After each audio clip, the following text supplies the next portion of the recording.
Good morning. আমরা গেছিলাম কলেজে, আমি, পূজা আর প্রিয়াংশু। আর ওই পূজাকে হাই বলছে। আমাদের এই কলেজের পেছনে ঘাটে ওইখানে দাঁড়িয়ে আছি। আমার ভিডিওতে কিছু কাজ আছে, তাই বনগাঁ ভিডিওয় যাব আমি। এটা আমাদের বনগাঁ কলেজ। আর ওই যে দেখতেই পাচ্ছ ঘাটের ওই পাশে নৌকা দাঁড়িয়ে আছে, মানে কেউ একজন আসবে, তারপরেই ঘাটটা এদিকে আসবে। আর গুড়ি গুড়ি বৃষ্টি হচ্ছিল বলেই আমরা আর গাড়িতে যাইনি। আর পূজা এখানে রিলস বানাচ্ছিল, ভিডিও করছিল। আর প্রিয়াংশু ওইদিকে দাঁড়িয়ে আছে, ও ওইদিকে অনেক কিছু একটা কাজ করছিল। আর এখানে নৌকা চলে এসছে, আমি নৌকায় চড়েও গেছি। আর বৃষ্টি হচ্ছিল গুড়ি গুড়ি, তাই ছাতি নিয়েছিলাম।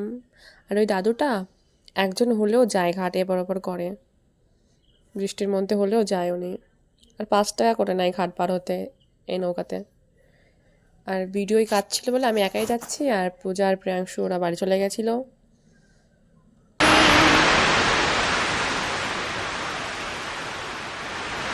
তাই তো আইলাম সাগরে, তাই তো আইলাম সাগরে।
এই দেখো এখানে সিঁড়ি, কিন্তু সিঁড়িতেও জল উঠে গেছে, সিঁড়ির উপরেও জল উঠে গেছে। লোকেরা আগে এখানে বাইক রেখে তারপরে ঘাট পার হতো, ঘাটে এখান থেকে নিচেতে নেমে।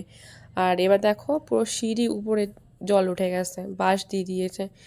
আর সামনে তো অনেক, মানে লোকেদের বাড়িতেও জল ঢুকে গেছে।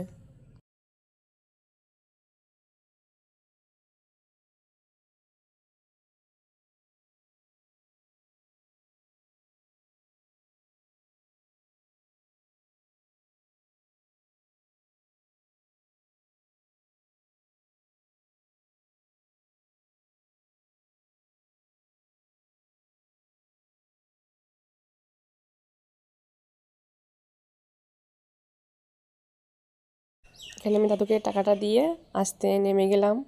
আর এই দেখো ভীষণ জল এখানে। বাঁশের সিঁড়ি, লোকের বাড়ির মানে যে গেটগুলো, সেই গেটের দিকেও বাঁশ দেওয়া, ডান দিকেও বাঁশ, বাঁ দিকেও বাঁশ, শুধু বাঁশের সিঁড়ি। অনেকটা, প্রায় 30 থেকে 40 ফুট শুধু এরকম বাঁশের সিঁড়ি। দেখো এখানে বাড়িগুলোর অবস্থা দেখো, অনেকটা করে জল মানে বাড়ির ভিতরটা ঢুকে গেছে। এমন অনেক জায়গায় আছে যে বৃষ্টির জন্য মানে বন্যা টাইপসের হয়ে গেছে, বাড়ির ভিতরে জল ঢুকে গেছে, উঠোনেও জল। সবাই যাতায়াত করে এই বাসের উপর দিয়ে যাতায়াত করে, ঘর থেকে বেরোয় সে বাসের উপর দিয়ে, এমন অবস্থা এখানে।